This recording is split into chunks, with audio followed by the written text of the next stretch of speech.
Good morning dear student. Class 8 का इस science जो उस दिन मैंने आपका खरपतवार नियंत्रण आपको पढ़ा दिया था, आज बताना है सिंचाई। तो देखते हैं, चलिए सिंचाई क्या है। कह रहा पादप के जीवन के लिए आवश्यक सभी प्रक्रियाएं जलीय विलयनों में होती हैं। मृदा में जल निरंतर वाष्पन के द्वारा तथा अंतः श्रावण के द्वारा जमीन की गहराइयों में जाने से क्षय होता है। इसलिए आवश्यक है कि पादपों में समय समय पर पानी डाला जाता रहे।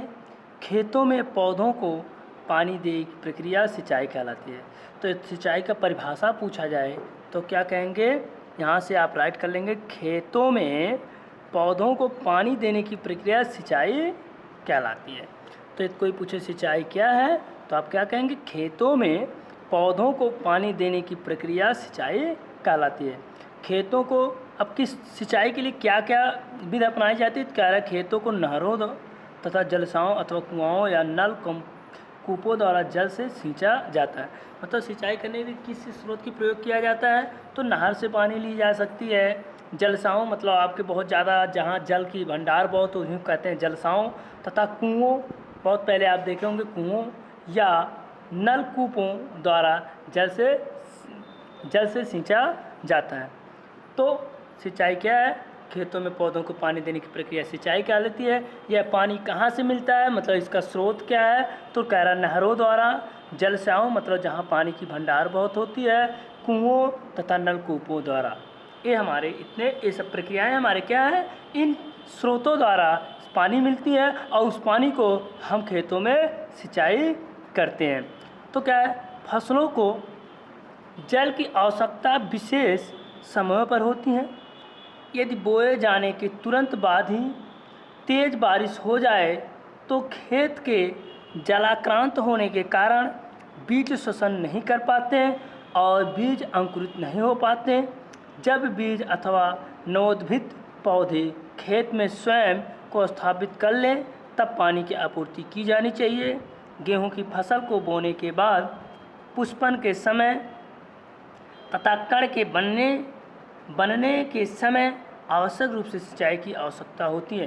कह रहा पानी की या सिंचाई की आवश्यकता कब होती है, कह रहा जैसे कुछ बीज हम बो दें और बीज बोने के जैसे बीज बोए अचानक बारिश हो जाए या कोई पानी डाल दे तो क्या हो जाएगा, नमी इतनी ज़्यादा हो जाएगी बीज हमारे अंकुरित नहीं हो पाएंगे, वो अंदर ही ज़मीन के अंदर सड़ जाएंगे। इसलिए कहा है कि तेज़ बारिश हो जाए, तुरंत तेज़ बारिश हो जाए तो खेत के जलाक्रांत होने के कारण, मतलब जलाक्रांत मतलब खेतों में जल पूरा भर जाए।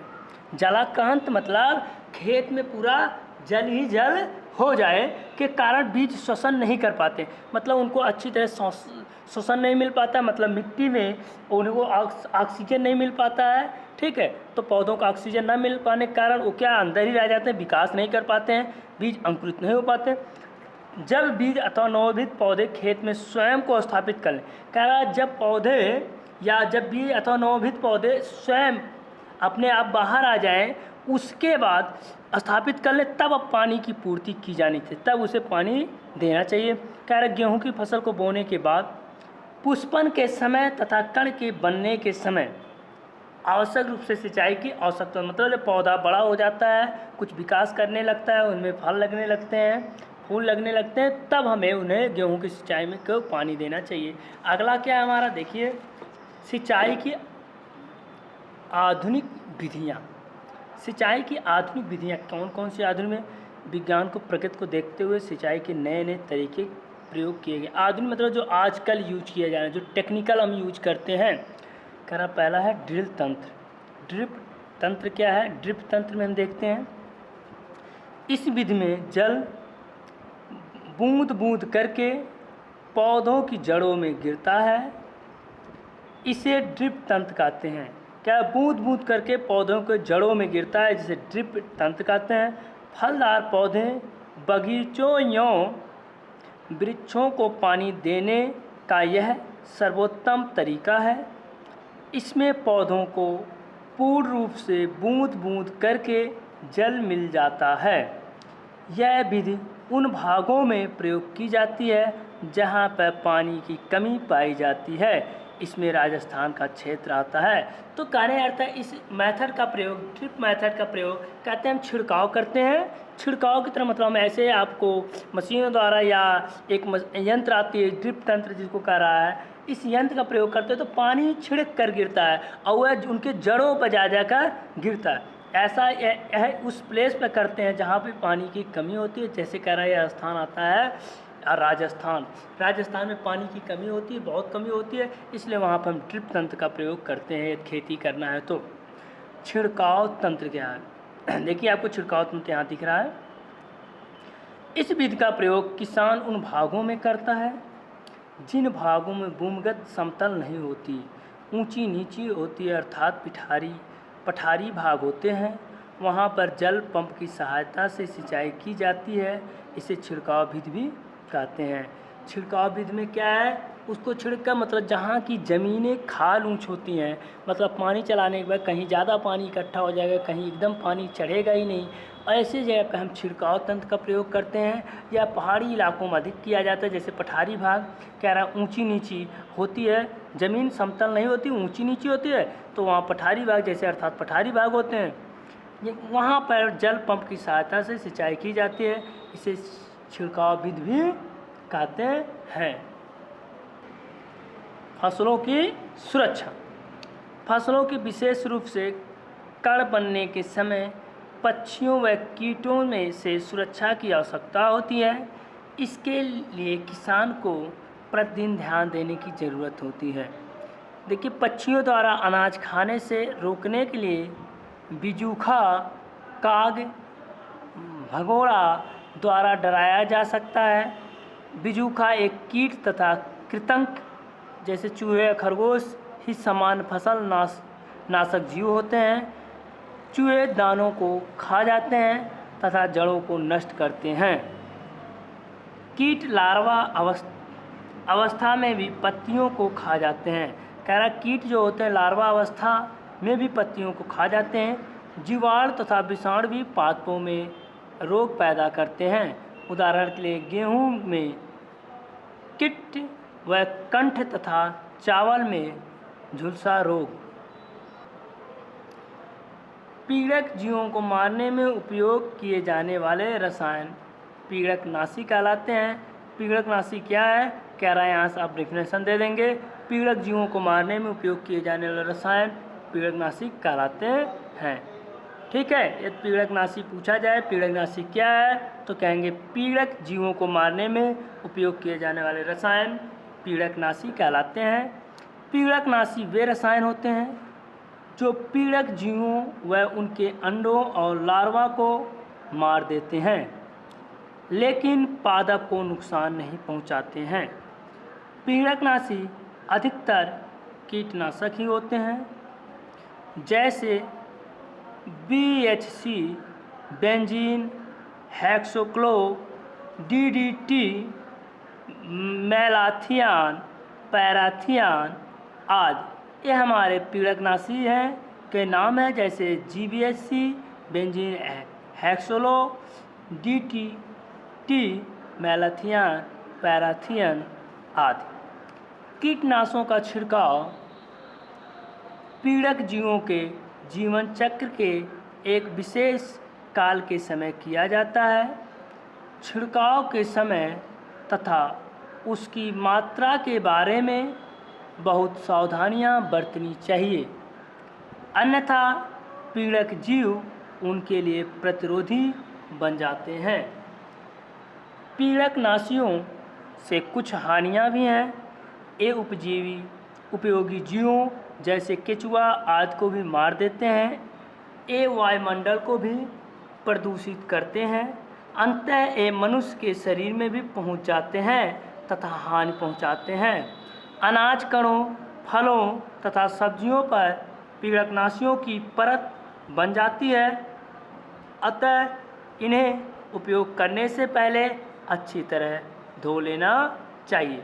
अब आते हैं कटाई। कटाई क्या है आप इसे देखते हैं। कटाई पकी हुई फसल को खेतों में से एकत्रित करना कटाई कहलाता है। भारत में दो प्रमुख फसलें होती हैं, खरीफ फसल और रबी फसल। अभी आगे हम खरीफ फसल और रबी फसल के बारे में आपको बताएंगे डिटेल में। खरीफ फसल कब है और रबी फसल क्या है, खरीफ फसल में क्या उगाई जाती है, रबी फसल में क्या उगाई जाती हैं।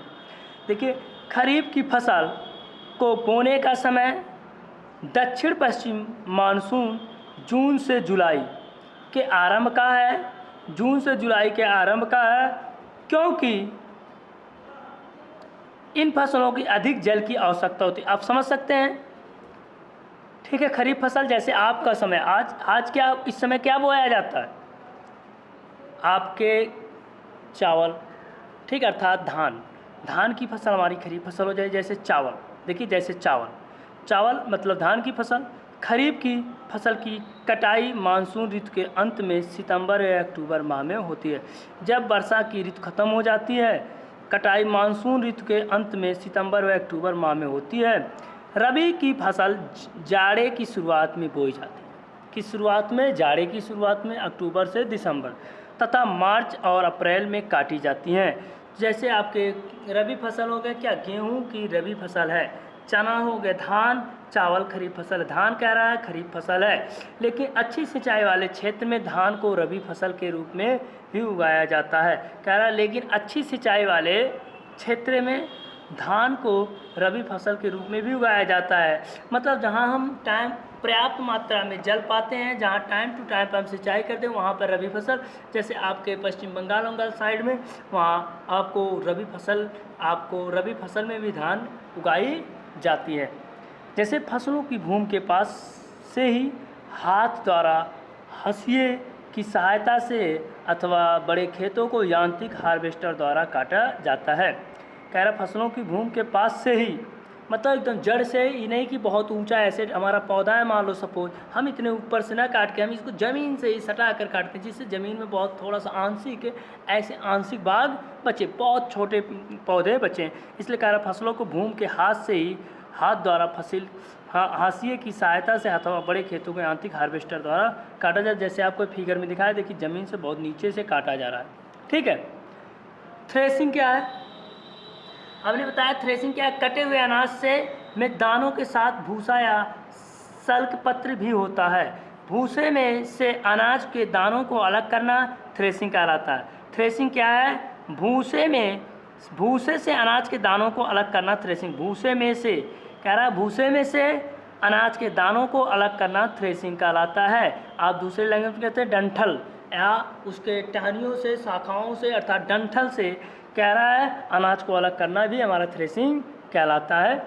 देखिए, पहले थ्रेसिंग जानवरों द्वारा की जाती थी, जबकि आजकल यह मशीनों के द्वारा होती है, जिन्हें थ्रेसर कहते हैं।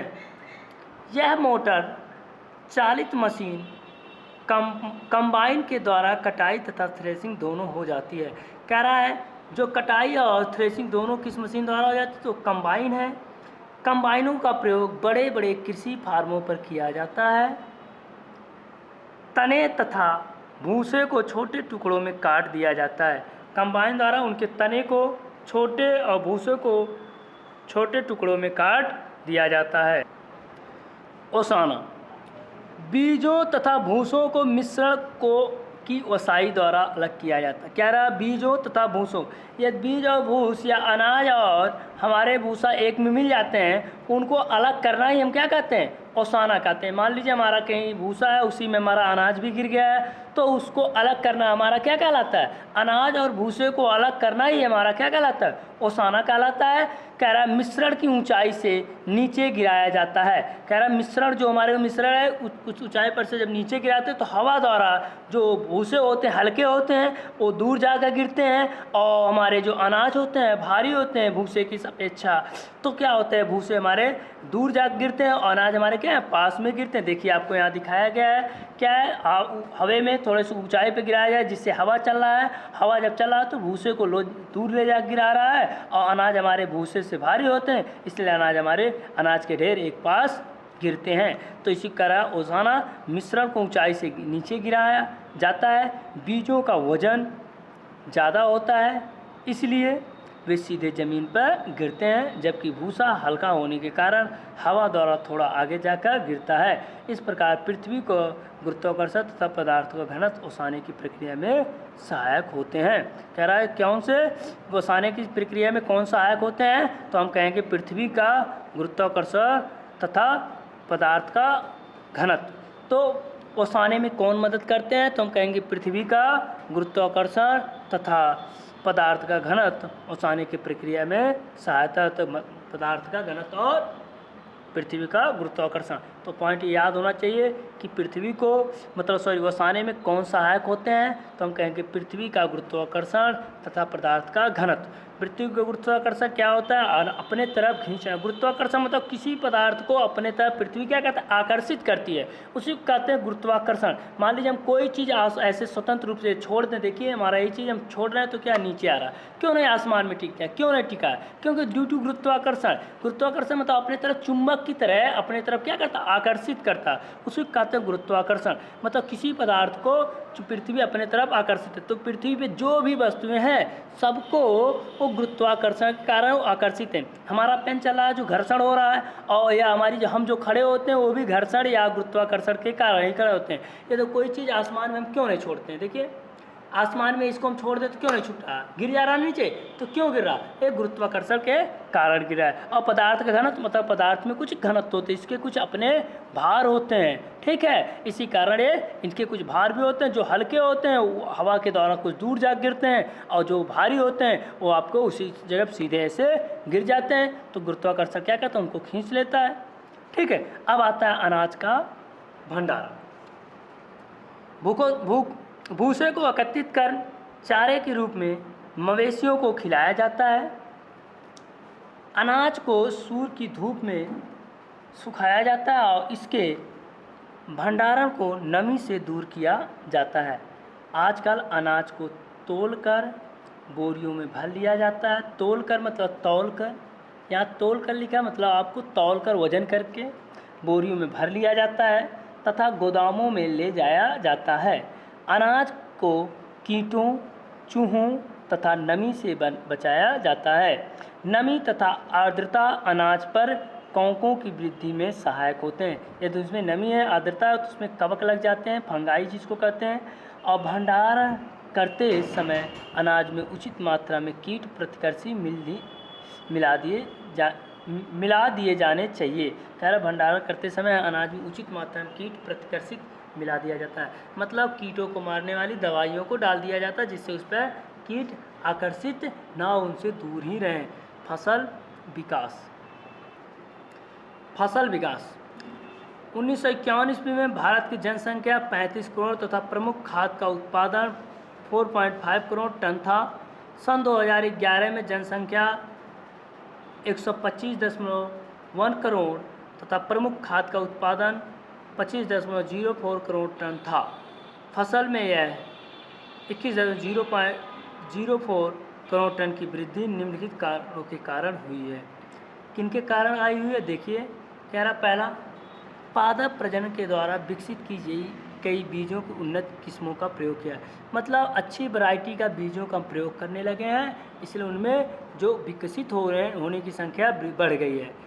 वैज्ञानिक तरीकों से मृदा उर्वरकता को सुधारा गया है।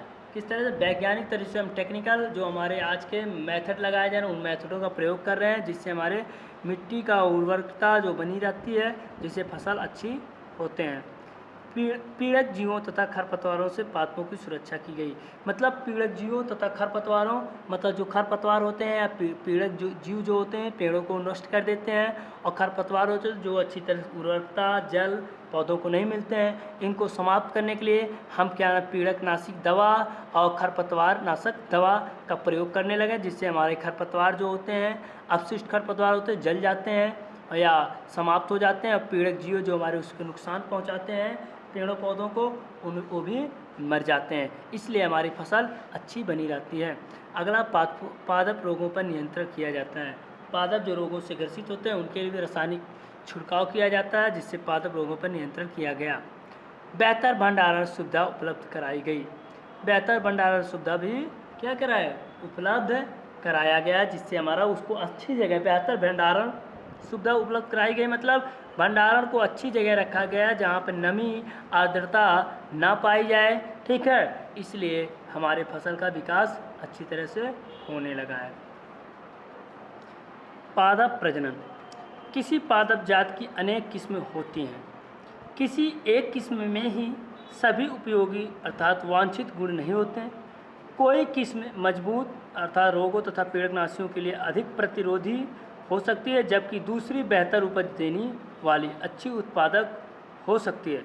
दोनों किस्में के कारण किस्मों के संकरण से ऐसी किस्म बनती है जिसमें ये दोनों गुण होते हैं। एक किस्म के पादप के अंडाशय के दूसरे किस्म के पादप के परागकण से निषेचन संकरण कहलाता है। तो संकरण क्या परिभाषा है पूछा जाए तो क्या कहेंगे, एक किस्म के पादप के अंडाशय के दूसरे किस्म के पादप के परागकण के निषेचन संकरण कहलाते हैं। आपको यहाँ तक डिफिनेशन राइट कर लेना है किसका, संकरण का। ऐसी भिन्न प्रजातियाँ का प्रजनन जिनमें से प्रत्येक में कुछ वांछित गुण होते हैं संकरण कहलाते हैं। क्या दो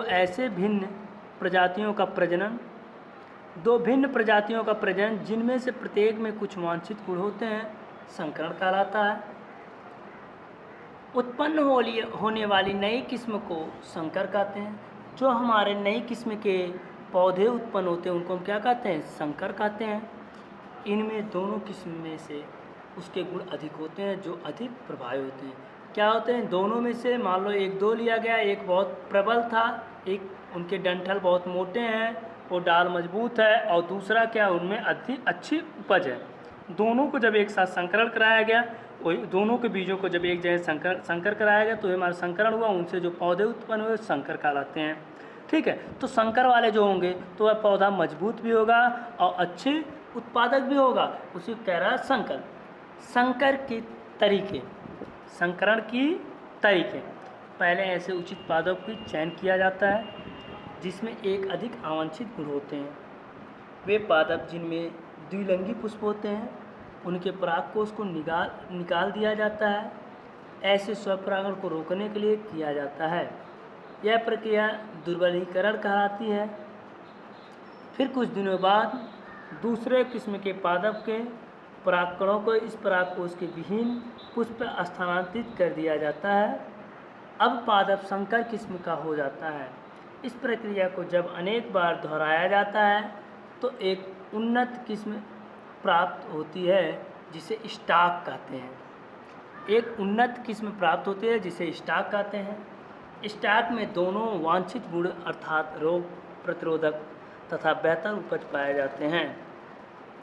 भारतीय कृषि अनुसंधान संस्था पूसा नई दिल्ली ने संकरण के द्वारा गेहूं, चावल तथा विभिन्न सब्जियों की उन्नत किस्में विकसित की है। कुछ उच्च उपज वाली किस्में निम्न है, जैसे गेहूं में कह रहा सोनालिका, कल्याण सोना, सरबती, सोनारा, हीरा मोती, ये गेहूं के कुछ हैं जो नए किस्में हैं। कह रहा चावल में जया, पादमा, IR8, जगन्नाथ। बैगन में पूसा क्रांत, पूसा पर्पल। तो आपको इस तरह से पादप प्रजनन, आपका इस चैप्टर का पादप प्रजनन हो गया है। आपको नेक्स्ट वीडियो में पढ़ना है मृदा की उन्नत कैसे की जाती है। तो आज आपका हम वीडियो इसी पे स्टॉप करते हैं। नेक्स्ट में अभी हमारा ये चैप्टर काफ़ी लंबा है तो अभी हम इसको नेक्स्ट वीडियो में पढ़ेंगे मृदा उन्नत। आप इसको अच्छी तरह से पढ़िएगा और समझिएगा। वीडियो अच्छी लगे तो इसको लाइक और शेयर जरूर करें। धन्यवाद। जय हिंद, जय भारत।